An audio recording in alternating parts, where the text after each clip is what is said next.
to the preaching of God's word. கர்த்தருடைய நாமத்துக்கு ஸ்தோத்திரம். அன்றைய வார்த்தையை பகிர்ந்து கொள்வதற்கு முன்பாக என்னுடைய மகனும் நானும் ஒரு சாட்சி ஆண்டவருடைய நாமத்தின் மகிமைக்காக சொல்ல விரும்புகிறோம். Now over to Dale.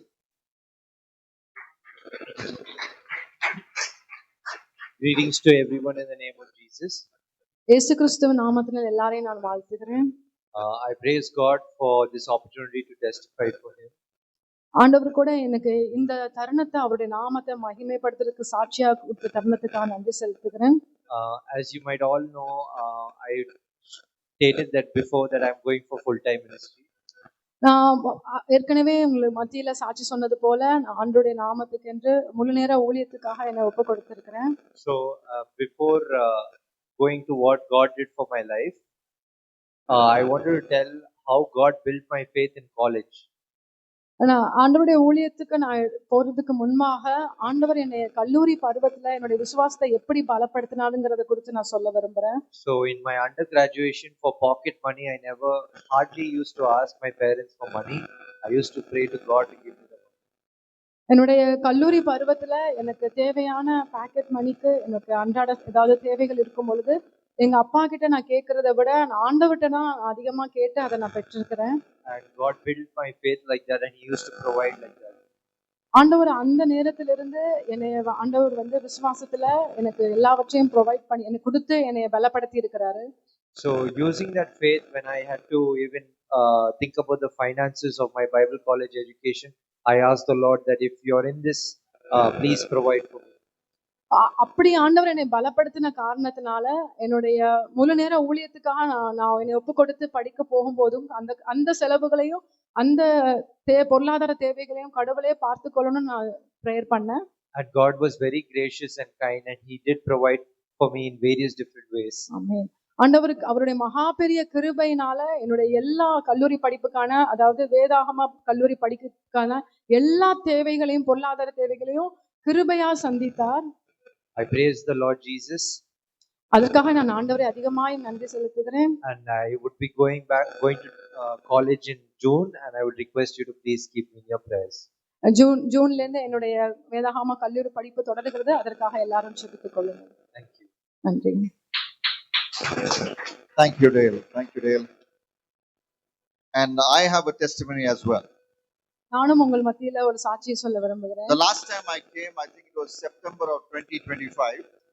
நான் கடைசியாக உங்கள் மத்தியிலே செப்டம்பர் 2025 வந்திருந்தேன். And I testified about the book that I was writing, and at that time I bought the book in the spiral bound format, having sent the manuscript to the publisher. நான் அப்பொழுது கூட உங்கள் மத்தியில நான் சொல்லியிருந்தேன், நான் எழுதி கொண்டிருக்கிற புத்தகத்தை பற்றி அது ஸ்பைரல்ல எழுத்து வடிவத்துல பப்ளிஷ் பண்றதுக்கு தேவையான அந்த ஏற்பாடுகள் நிலைமையில இருந்ததை நான் சொல்லியிருந்தேன். And your pastor and my dear friend Pastor Sendil received it and he prayed for it. You will remember that. நான் நம்புகிறேன் அந்த நேரத்திலேயும் கூட நம்மளுடைய போதகர் அந்த புத்தக சுருளை வாங்கி நான் அதற்காக ஜெபம் பண்ணதை நீங்க எல்லாரும் ஞாபகம் வைத்திருப்பீங்கன்னு நம்புறேன். The same book is now published and I have a copy with me. அதே புக் இப்ப நல்ல ஒரு புத்தக வடிவில கம்ப்ளீட்டா பப்ளிஷ் ஆகிறது உங்கள் மத்தியில காண்பித்து சந்தோஷப்படுறேன். And this is a professional publisher who has also put it on Amazon, Flipkart and all the book buying websites across the world, not just in India but across the world. இந்த புத்தகம் கூட இப்பொழுது ஒரு ப்ரொஃபஷனலா இருக்கிற ஒரு publisher மூலமா publish ஆனதுனால எல்லா வேர்ல்ட் உலகம் முழுவதும் இருக்கான எல்லா புத்தக வெளியீடுகள்லயும் ஈவன் அமேசான் எல்லா இடங்கள்லயும் உங்க இந்த புத்தகத்தை பார்க்க முடியும். I received a message yesterday that someone in America was able to buy it by ordering it there. நான் நேற்று கூட ஒரு மெசேஜ் ரிசீவ் பண்ணேன். அதாவது அமெரிக்கால இருக்கிறவங்க கூட இந்த புத்தகத்தை வாங்க முடிந்தது என்று வாங்கினார்கள் என்று. Your pastor prayed for a blessing on that book, and I can see that these words of God on sexual purity, taboo topics, on all these topics that we generally don't hear about from the pulpit, what the Bible says about that will go to needy people all across the globe. நம்முடைய போதகர் ஜெபித்த மாதிரி இந்த புத்தகமானது பலருக்கு ஆசீர்வாதமாக வெளிப்படையாக பேச முடியாத அநேக தலைப்புகளை பற்றி வேதாகமத்துல என்ன சொல்லியிருக்குங்கிற அந்த ஆழமான அர்த்தத்தோடு இந்த புத்தகம் அநேகரை சந்திக்க போகுதுன்னு நினைக்கும் போது ஆண்டவருக்கு நான் நன்றி செலுத்துகிறேன். So I praise God and I'm also thankful to your pastor. இதற்காக நான் ஆண்டவருக்கு அதிகமா நன்றி சொல்றேன், அதே நேரத்துல போதகருக்கும் நன்றி சொல்லுகிறேன். Now to God's word, இப்பொழுது கூட நம்ம ஆண்டவருடைய a short வார்த்தைக்கு prayer before we go to the meditation of God's word. ஆண்டவருடைய வேதத்தை கேட்பதற்கு கண்களை மூடி ஜெபிக்கலாம். Shall we pray? ஜெபிக்கலாமா? Gracious Heavenly Father, we come to you in Jesus' name. விலையேறப்பெற்ற பரிசுத்த பிதாவே, உம்முடைய சமூகத்துக்கு முன்பாக இயேசுவின் நாமத்தில் நாங்கள் We வருகிறோம். thank you for your word. உம்முடைய வார்த்தைக்காக உமக்கு நன்றி Even செலுத்துகிறோம். as we meditate on a very familiar passage, நாங்களும் உம்முடைய ஒவ்வொரு வேதத்தின் பகுதியையும் நாங்கள் தியானிக்கும் போது I pray that you'll speak to us in a new way. நீங்களும் எங்களோட கூட ஒரு புதிய முறையில நீங்க பேச வேண்டும் ஆண்டவரே. As we study the story of you visiting the home of Martha and Mary, நாங்களும் கூட மார்த்தாளையும் மேரியை நீங்க சந்திக்கிற அந்த வேத பகுதியை நாங்க படிக்கும் பொழுது I pray that we will learn more about your character, O Lord. அந்த நேரத்திலே நாங்க அந்த பகுதியை படிக்கும் போது உம்முடைய புதிதான குண அதிசயங்களை அதிகமாய் கற்றுக்கொள்வதற்கு எங்களுக்கு உதவி செய்யுங்க. We learned about your character and we meditated on Psalm 92 just now. இப்பொழுது கூட உம்முடைய குணங்களை பற்றி சங்கீதம் 92 நாங்க கற்றுக்கொண்டோம். And help us to continue to do that as we meditate on this passage. நாங்களும் கூட இப்ப மார்த்தாள் மரியாள் வேத பகுதியை படிக்கும்போது இன்னும் உம்மை அதிகமாய் கற்றுக்கொள்ள எங்களுக்கு உதவி செய்தரலாம். In Jesus Christ's name I pray. இயேசுவின் நாமத்தில் ஜெபிக்கிறோம் நல்ல பிதாவே. Amen. This particular insect is called the least favorite house guest. Particular பூச்சி உலகத்திலே அருவருக்கப்பட்ட சோ அதாவது ஒரு உலகத்திலே ரொம்ப அருவருக்கப்பட்ட ஒரு பூச்சி. I'm talking about the cockroach. நமக்கு எல்லாருக்குமே தெரியும் அது கரப்பான் பூச்சி. Except extremely cold places like Antarctica, every country in the world has a cockroach, and perhaps every house in the world has a cockroach. அதாவது ரொம்பவும் குளிர் பகுதியான அண்டார்டிகா பகுதியை தவிர உலகத்துல எல்லா பகுதிகளிலும் காணப்படத்தக்க இந்த அருவருக்க பூச்சினா அந்த கரப்பான் பூச்சி தான். எல்லா வீடுகளையும் நம்ம பார்க்க முடியும். If my daughter starts screaming, I know that she has spotted a cockroach somewhere. நம்மளும் கூட நம்ம பார்த்திருப்போம். என்னுடைய மகளும் கூட திடீர்னு கத்த ஆரம்பிச்சாவே அவ எங்கேயோ கரப்பான் பூச்சியை பார்த்திருக்கான்னு அர்த்தம். And National Geographic, which is a magazine that is researching all these insects and animals and all these beautiful all the nature, says that cockroach travels at 150 kilometers per hour. It has the ability to travel at 150 kilometers per hour. அதாவது national geographic அதாவது உலகத்தில் இருக்கிற பலவிதமான பூச்சிகளை பற்றியும் இயற்கை சூழல்களை பற்றியும் விலங்குகளை பற்றியும் ஆராய்ச்சி செய்யக்கூடிய மிகப்பெரிய ஒரு வேர்ல்ட் லெவல்ல இருக்கக்கூடிய ஒரு பெரிய ஸ்தாபனம். அவங்களுடைய ஆராய்ச்சியின்படி இந்த கரப்பான் பூச்சியானது 150 கிலோமீட்டர் பர் ஹவர் அந்த ஸ்பீட்ல அது வந்து அதால நகர்ந்து போக முடியுமா? That's one reason why it's able to escape from our our efforts to kill it. நம்மளும் கூட நம்ம பார்த்திருப்போம். நம்ம எவ்வளவோ கொல்ல முயற்சிக்கும் போதும் அதை கண்டுபிடிச்சு கொல்றது ரொம்ப கஷ்டமா இருக்கும். ஏன்னா அது அவ்வளவு ஃபாஸ்டா எல்லா இடத்துக்குமே நகர்ந்து கொண்டே இருக்கும். And another thing is it can reproduce when it's only 2 months old. 2 மாசம் வயசு இருக்கும்போது அதுக்கு பெருக்கம் பண்ண முடியும். அதனால வந்து ஒரு கரப்பாம்பூச்சி குட்டியை போடுறதுக்கு 2 மாசம் தான். 2 மாசத்துல அதனால ஒரு கரப்பாம்பூச்சி குட்டியை கொண்டு வர முடியும். 2 மாச கரப்பாம்பூச்சி குட்டி இன்னொரு குட்டியை போடுறது எபிலிட்டி இருக்கு. 2 மாசம் தான் ஆகணும். நமக்கெல்லாம் வந்து 12 வயசு 13 வயசு அதுக்கப்புறம் கல்யாணம் அதுக்கப்புறம். ஆனா கரப்பாம்பூச்சிக்கு 2 மாசம் போதும். So this is the reason why they're able to multiply and go from house to house and they remain as a least favorite house guest.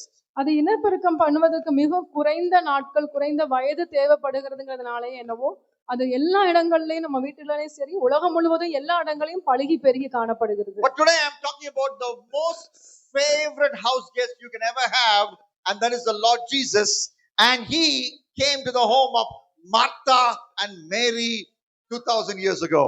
2000 வருடங்களுக்கு முன்பாக இப்பொழுதும் கூட மார்த்தாள் மரியாள் வீட்டுக்கு வந்த ஒரு விலையேற பெற்ற ஒரு விருந்தாளியை பத்தி தான் நம்ம வந்து இன்னைக்கு பார்க்க போறோம். And we read about that story in Luke chapter 10 and 38 onwards. இந்த வேத பகுதியை லூக்கா 10ஆம் அதிகாரம் 38வது வசனத்துல பார்க்கலாம். There the Bible says Jesus entered a village. வேதாகமத்தில் சொல்லப்படுகிறது போல அவர் ஒரு கிராமத்தில் பிரவேசித்தார். And this village name is Bethany. அந்த கிராமத்துக்கு பேரு Bethany. In John chapter 11 and verse 1, we read about the name of that village. யோவான் 11ஆம் அதிகாரம் 1வது வசனத்துல இந்த கிராமத்தை குறித்து நம்ம கேள்விப்படுறோம். It was around 3 or 4 kilometers away from Jerusalem. அது எருசலேமிலிருந்து 3ல இருந்து 4 கிலோமீட்டர் தொலைவில் இருக்கிற ஒரு கிராமம். Jerusalem is a hilltop city.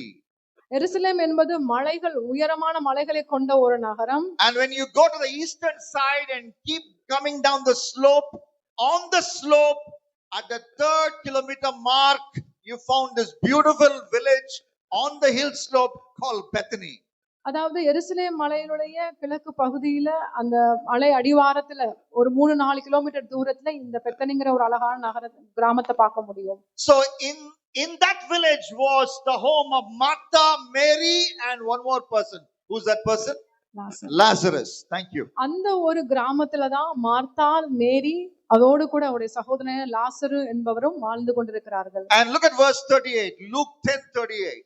லூக்கா 10ஆம் அதிகாரம் 38வது வசனத்தை கவனிப்போம். The Bible says that a woman named Martha welcomed Jesus into her house. அந்த வேத பகுதிக்குள்ள எப்படியா சொல்லப்பட்டிருக்கிறது, அங்கே மார்த்தாள் என்னும் பெயர் கொண்ட ஒரு ஸ்திரீ அவரை தன் வீட்டிலே ஏற்றுக்கொண்டாள். We understand that first of all that he is the invited Jesus or welcomed Jesus.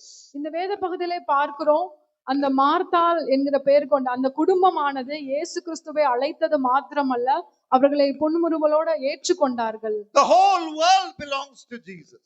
இந்த உலகமே ஆண்டவருக்கு சொந்தமா இருக்கிறது. But he will come to your house only when you invite him. உலகம் முழுவதும் ஆண்டவருக்கு சொந்தமா இருந்தாலும் யார் அவரை அழைக்கிறார்களோ, யார் அவர்களை ஏற்றுக்கொள்கிறார்களோ அங்கே இயேசப்பா வருகிறார். He knows what you are doing in the house even without entering your house because he is all knowing God.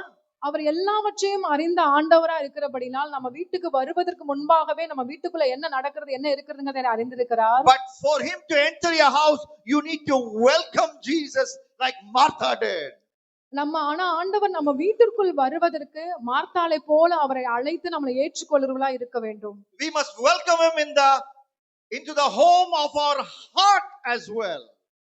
வீட்டுக்குள் மாத்திரமல்ல, நம்முடைய இருதயமாகிய வீட்டு ஆலயத்துக்குள் ஆண்டவரை அழைப்பதற்கும் நம்ம ஏற்றுக்கொள்வதற்கு தயாராக You இருக்கணும். may be from any religious background, நம்ம வேணா பல பிற மதத்திலிருந்து வந்தவர்களா இருக்கலாம். but you all and we all have a heart. ஆனா யாரா இருந்தாலும் நமக்குன்னு ஒரு இருதயம் இருக்கிறது. The Bible says in the book of Jeremiah the heart is very evil, it is sin prone.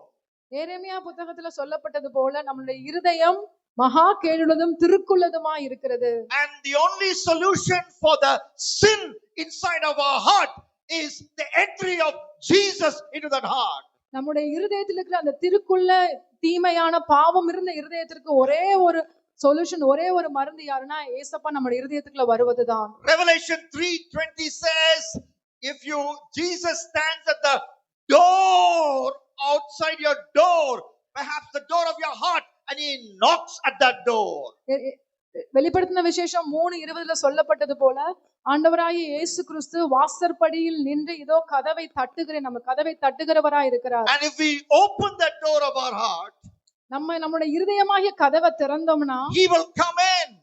அவர் நம்முடைய இருதயத்துக்குள்ள வருகிற பிரவேசிப்பதற்கு ஆயத்தமா இருக்கிறார். And he will eat with us. அவர் நம்மளோட போஜனம் பண்ணுகிறவராகவும் இருக்கிறார். Christianity is not a religion. கிறிஸ்துவம் என்பது ஒரு மதம் அல்ல.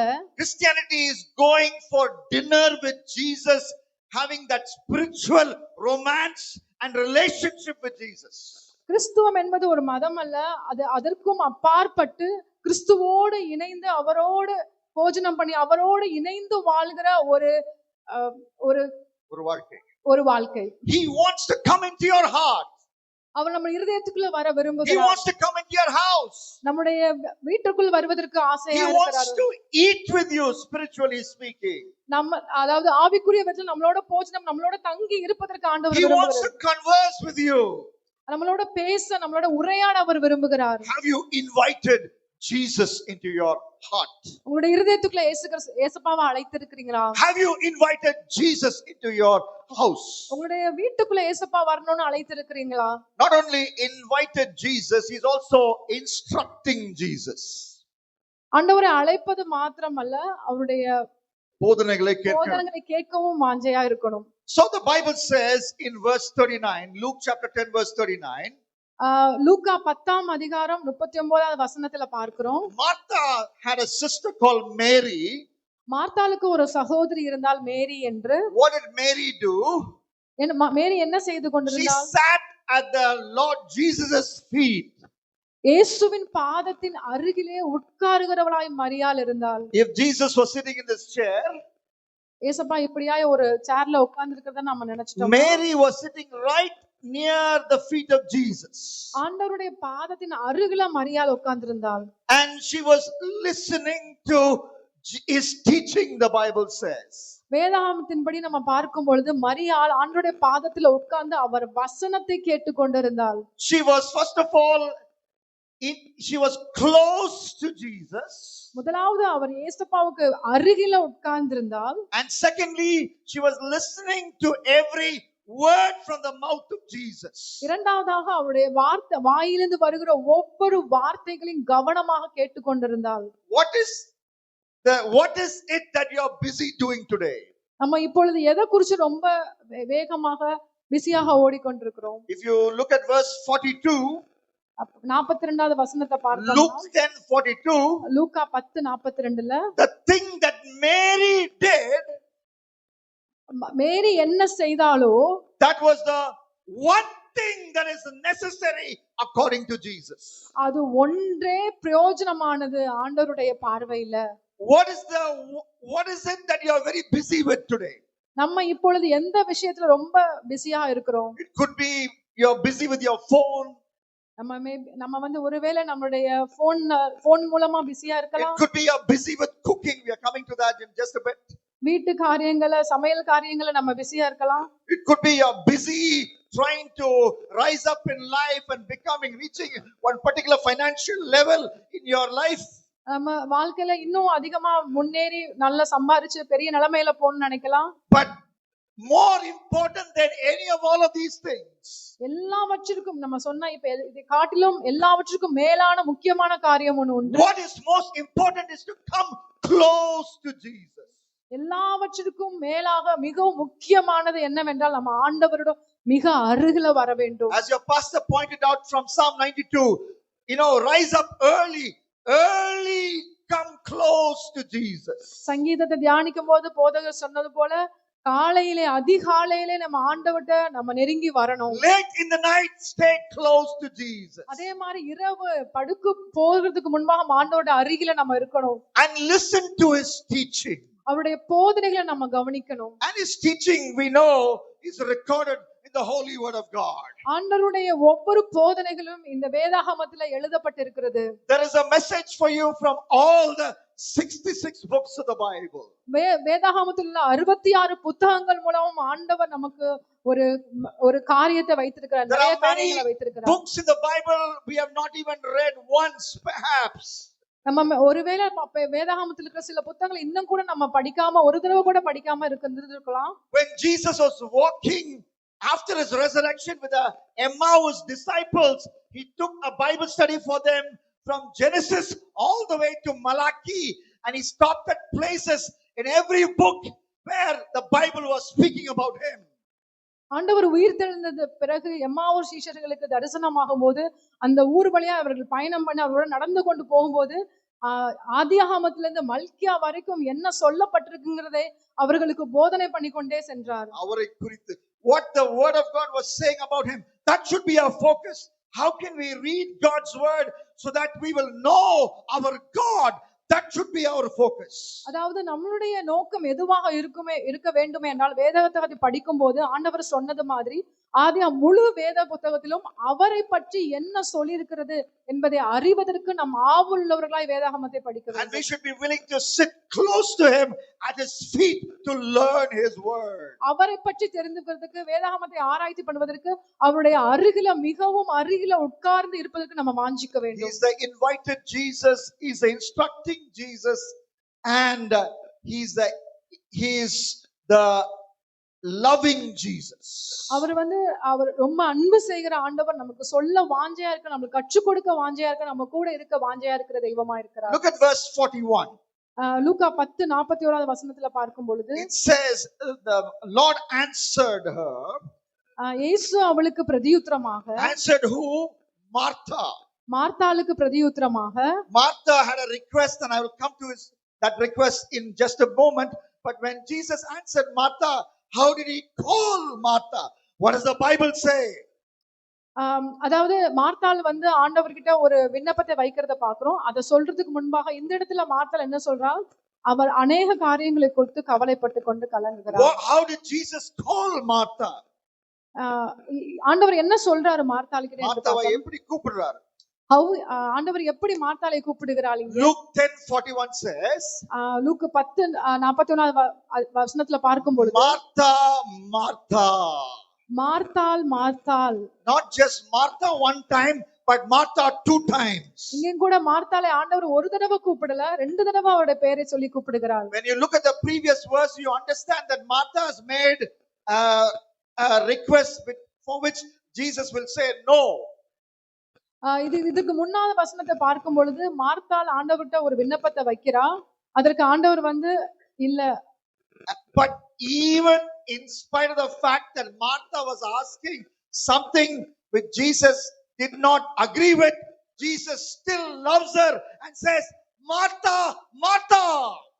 மார்த்தாள் கேட்ட ஒரு விண்ணப்பத்துக்கு ஆண்டவர் அவளுக்கு ஏற்ற மாதிரி பதில் சொல்லவில்லை என்றாலும் அவள் மேல இருந்த அவருடைய அன்பு குறையல. அவள் இந்த வசனத்துல நம்ம பார்க்கும்போது 2 தடவை மார்த்தாளை கூப்பிடுகிறாள். If you read further down Luke's gospel and go to Luke chapter 22, நம்ம அப்படியே லூக்கா அதிகாரத்தை தொடர்ந்து படித்துக் கொண்டிருந்தோம். 21வது அதிகாரத்துல, Luke 22, 22வது அதிகாரத்துல verses 31 and 32. 31 32 வசனங்களை பார்க்கும்போது, There we meet a man called Simon. அந்த இடத்திலேயும் சீமோன்ங்கிற மனிதனை பத்தி Simon சொல்லப்பட்டிருக்கிறது. Peter. சீமோன்ங்கிற மனிதனை ஆண்டவர் He had சந்திக்கிறாரு. backslidden. அவன் பின்வாங்கி இருந்தான். அவர் முற்றிலுமாக பின்வாங்கி இருந்தார். He backslid. அவர் பின்மாற்றத்துல இருந்தார். But Jesus looked at him and said, Simon, Simon. இந்த இடத்திலேயும் ஆண்டவர் பின்மாற்றத்தில் இருந்த சீமோனை பார்த்து 2 தடவை சீமோனே சீமோனே என்று This அழைக்கிறார். morning you may be in church having gone away from the Lord. இந்த ஒரு எச்சரிப்பு ஆலயத்தில் இருக்கிற நமக்கு, ஆண்டவருக்கு தூரமா இருந்த நமக்கு வேண்டியதா இருக்கும். So God looks at you and calls you by name. He says, Duke, Duke. ஆண்டவர் இப்பொழுது கூட இந்த நேரத்துல நம்மள நோக்கி பார்த்து 2 தடவை நம்ம பேரை கூப்பிடுகிறார். He calls you by name, not just once, but again and again. God calls you. இப்பொழுது கூட ஆண்டவர் நம்மள ஒரு தடவை மாத்திரமல்ல, திரும்ப திரும்ப நம்முடைய பேரை குறித்து அழைக்கிறார். It is a call of love. இந்த 2 தடவை அழைக்கிறது எதை குறிக்கிறது? அவருடைய It is a அன்பான அழைப்பை call of குறிக்கிறது. concern. அவர் நம்ம மேல அக்கறையா இருக்கிறது என்பதை குறிக்கிறது. Are you responding to that call of love? நம்ம அவருடைய இந்த அழைப்புக்கு பதில் கொடுக்கிறோமா? And we must respond to his call of love and turn from that backsliding, turn from that sin. இப்பொழுது கூட ஆண்டவருடைய அழைப்புக்கு நம்ம கவனம் கொடுக்கிறவர்களா இருந்தால் நம்முடைய பாவத்தை விட்டு, நம்முடைய பின்மாற்றத்தை விட்டு ஆண்டவருடைய அழைப்புக்கு நேராக நம்ம திரும்ப வேண்டியதா இருக்கிறது. He calls you by name with love. அவர் நம்முடைய பேரை அன்போடு அழைக்கிறார். He is an invited Jesus. He's an instructing Jesus. He invokes your name in love.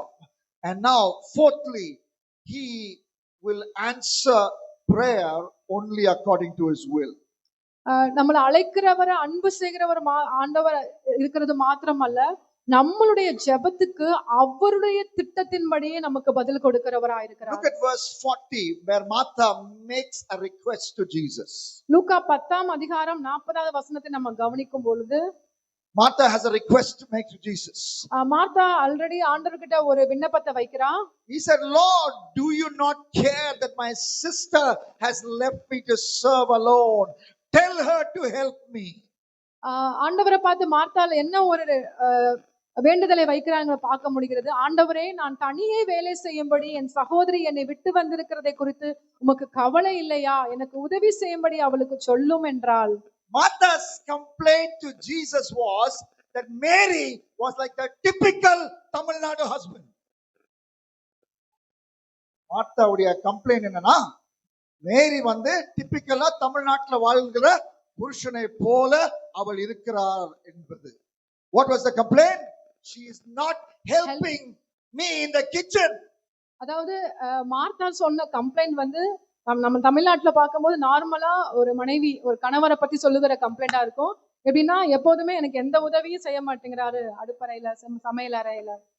The only help I do for my wife when she's in the kitchen is she will say, I need a tomato. So the distance between the place where she stands to cook and the fridge is about 3 meters.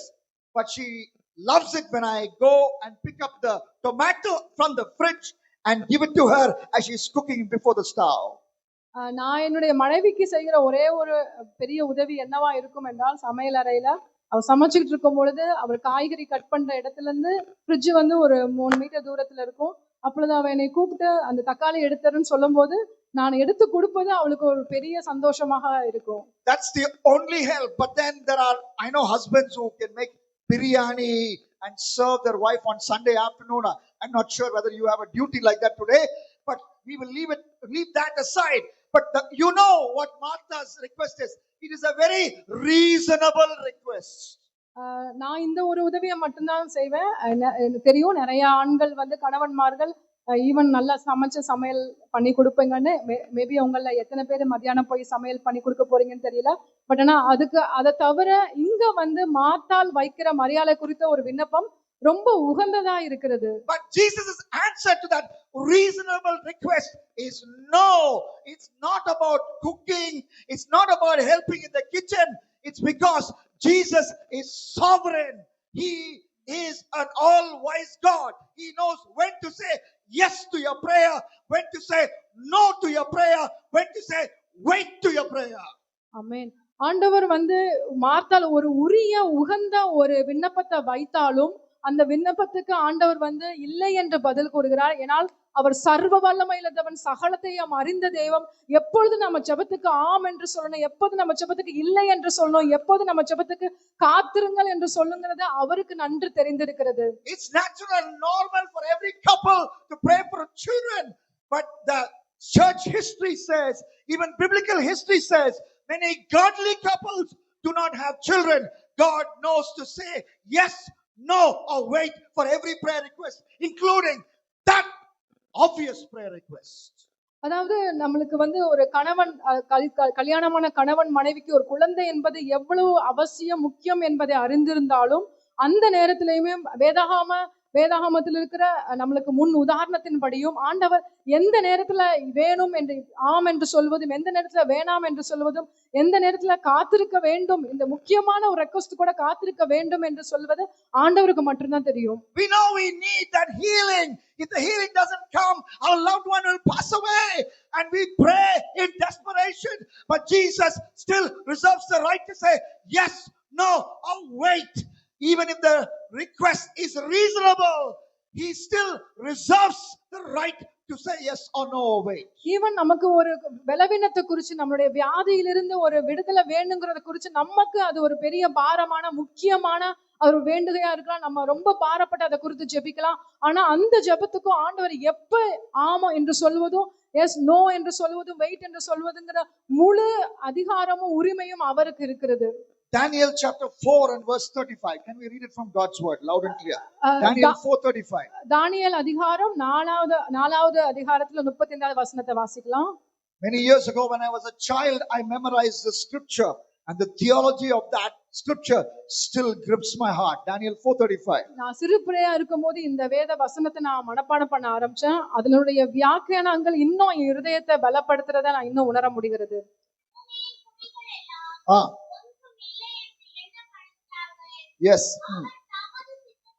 அவர் தமது சித்தத்தின்படி ஆ ஆ நடத்துகிறார். அவருடைய கையை தடுத்து அவரை நோக்கி என்ன செய்கிறீர் என்று சொல்லத்தக்கவன் ஒருவனும் இல்லை. ஆமென். ஆமென். Our Jesus, the way we cannot go and ask Jesus, Martha's request is most normal, natural, reasonable. Why do you say no? He will say, I am sovereign. I know the end from the beginning. I'm the all-wise God. So for some prayers, my answer will be no. நம்ம போய் ஆண்டவர்கிட்ட போய் கேட்டோம்னா மார்த்தாளுக்கு நல்ல ஒரு உண்மையான ஒரு உகந்த ஒரு விண்ணப்பத்தை தான் நான் வச்சிருக்கேன். ஆண்டவரே, நீங்க ஏன் அதை வேணான்னு சொன்னீங்க, ஏன் இல்லைன்னு சொன்னீங்கன்னு கேட்டோம்னா அதை நம்ம கேட்கறதுக்கு கூட நமக்கு ரைட்ஸ் கிடையாது. ஏன்னா ஆதியும் அந்தமும் சகலமும் அறிந்த சர்வ வல்லமையுள்ள தேவனாய் இருக்கிறார் அவர். And the last verse of this short passage, இந்த இப்ப பார்த்த தானியேலுடைய அந்த 4ஆம் அதிகாரத்துல கடைசி பகுதியில பார்க்கும் பொழுது in Luke chapter 10 verse 42, லூக்காவுடைய 10ஆம் அதிகாரம் 42வது வசனத்தின் கடைசி பகுதியில பார்க்கும் பொழுது, but one thing is necessary, Jesus says. ஆண்டவர் சொல்றாரு ஒரு காரியம் மிகவும் அவசியமா இருக்கிறது. What is Jesus saying here? ஆண்டவர் இங்க என்ன சொல்ல வருகிறார்? We can, Martha, you can cook a good meal and we all can eat that meal. Martha, நீ நல்ல சமையல் செய்யலாம், நாங்க எல்லாரும் சந்தோஷமா அதை You சாப்பிடலாம். can make good mutton biryani and they can all have mutton biryani. நீ நல்ல ஒரு மட்டன் பிரியாணியை நீ உண்டாக்கலாம், அதை நாங்க எல்லாரும் சாப்பிடலாம். But life is not about eating mutton biryani. வாழ்க்கை என்பது பசிக்கு சாப்பிடுகிறது மாத்திரம் அல்ல. Life is not about having a good job.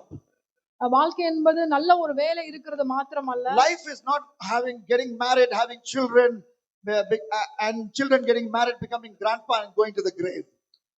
வாழ்க்கை என்பது நம்ம கல்யாணம் பண்ணி குழந்தை பிறந்து பேர பிள்ளைகளை பார்த்து அதுக்கப்புறம் பேர பிள்ளைகளுக்கு கல்யாணம் பண்ணி நம்ம கடைசியா முடிகிறது மாத்திரம் அல்ல. Life means more.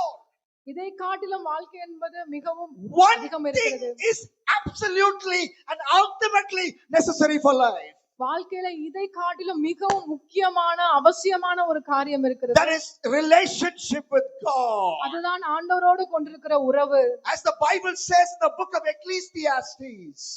உன்னத பாடல பிரசங்கில வேதாகமத்தில் பிரசங்கில சொல்லப்பட்டிருக்கிறது போல, that book, if you read those 12 chapters, under the sun life is meaningless. Under the sun life is meaningless. அந்த இடத்துல சாலமோன் அதிகமாக அதாவது சூரியனுக்கு கீழே நடக்கிற எல்லா காரியங்களும் மாயையா இருக்கிறது, எதுவுமே நிரந்தரம் இல்லை என்கிறதை சொல்லுகிறதை பார்க்கிறோம். Life under the sun will be meaningless unless we have a relationship with the one above the sun. And who is above the sun? Our God. Without a relationship with God, eating biryani, having a good job, having wealth and that flat in Casa Grande, all of that will be meaningless. சூரியனுக்கு கீழே இருக்கிற வாழ்க்கை பிரயோஜனமா இருக்க வேண்டும் என்றால் சூரியனுக்கு மேலே இருக்கிற சர்வ வல்லமையில தேவனுடையோடு நம்மோட உறவு இருக்க வேண்டும். And that which Mary has chosen will not be taken away from her. Jesus said in Luke 10:42, it will not be taken away from her. அந்த ஒரு உறவு, அந்த ஒரு நிலைமையை தான் வாழ்க்கையில மரியாள் தெரிந்து கொண்டாள் என்று லூக்காம் அதிகாரத்துல நம்ம பார்க்க முடிகிறது. The biryani you eat will go into your stomach. நம்ம சாப்பிடுகிற பிரியாணி நம்ம வயிற்றுக்குள்ள போகிறது. And the stomach will do its job. நம்முடைய வயிறு அதற்கான செரிமான காரியங்களை செய்கிறது. And the next morning it will come down out. அது அடுத்த காலையில அது அப்படியாய் ஆசனமலையாய் வெளியே சென்று விடுகிறது.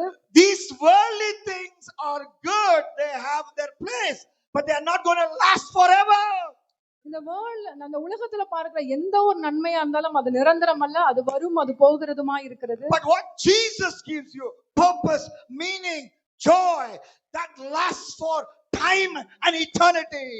ஆனால் ஆண்டவர் கொடுக்கிற ஒரு நோக்கமோ வாழ்க்கையினுடைய அர்த்தமோ நன்மையோ அது எப்பொழுதும் நிரந்தரமாக நிலைத்திருக்க கூடியதா இருக்கிறது. Even if your wealth is taken away, even if your house is taken away, even if your food is taken away, what Jesus gives you will not be taken away from you. His presence, the meaning in life, the forgiveness of sins, those things will not be taken away. அதாவது நம்முடைய சொத்து, ஆடம்பரம், செல்வம், நம்ம சாப்பிடுற சாப்பாடு எதுவுமே நம்மளை விட்டு எடுக்கப்பட்டு போனாலும் ஆண்டவர் கொடுக்கிற நித்திய அந்த பாவ மன்னிப்போ, நித்திய ஜீவனை குறித்த நிச்சயமோ, பரம சந்தோஷமோ நம்முடைய இருதயத்துல வந்து என்றுமே எடுபடாது. So this short passage tells us so much about Jesus. இந்த ஒரு சின்ன வேதாகம பகுதியானது இயேசுப்பா பத்தி அதிகமாய் சொல்லுகிறது. He must be invited into our lives.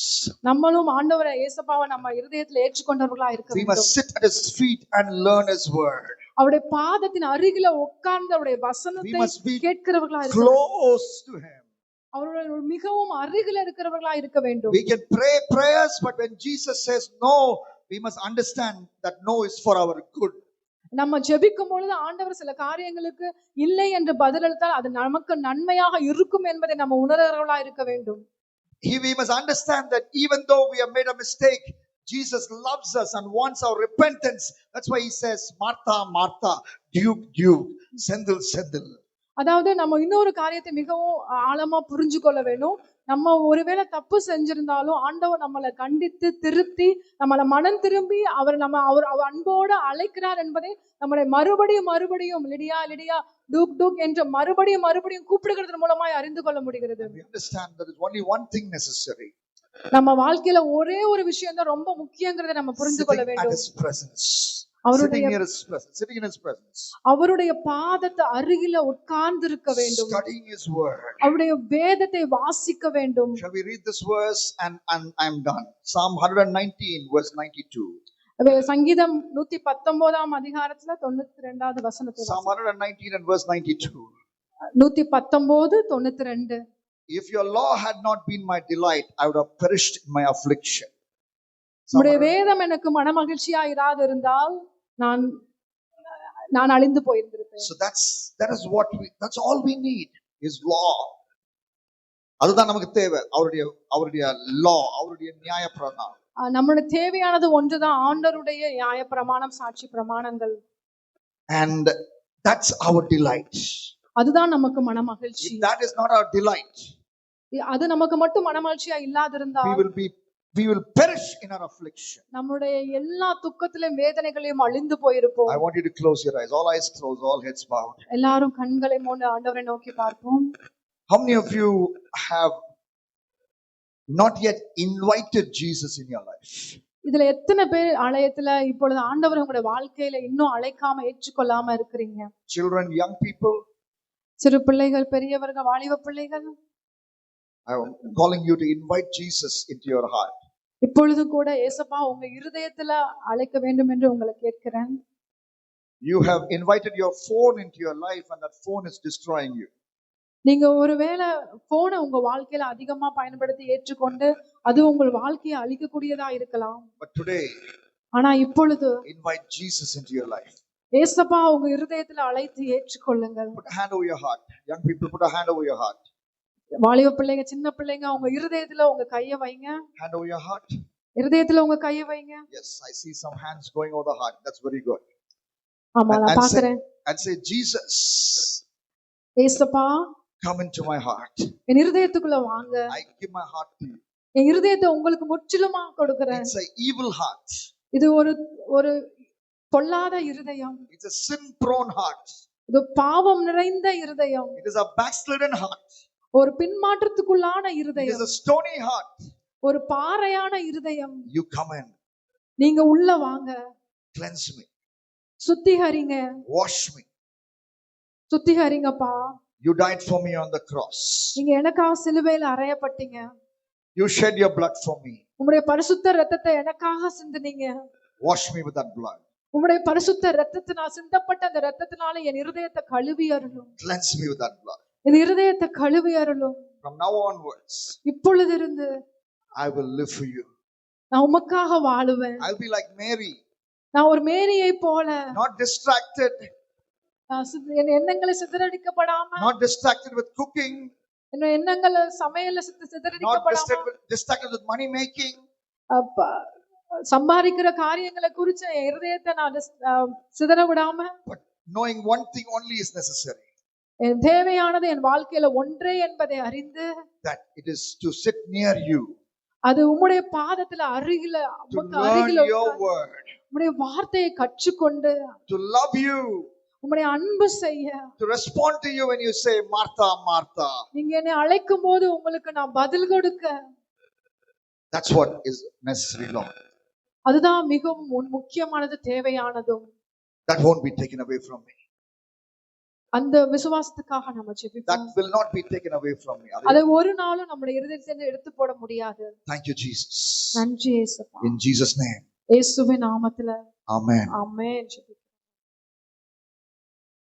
எழும்பிடிக்கலாம் சமூகத்தில்